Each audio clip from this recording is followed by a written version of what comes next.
Olha o tamanho do anzol, amigos, ó. Esse aqui pega cada pacu enorme, ó. Vou pegar um pacu pra vocês aqui, amigo.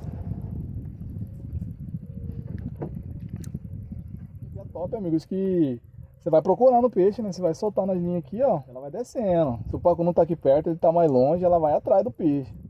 Aí agora em abate um peixe aí, já mostro pra vocês, amigos.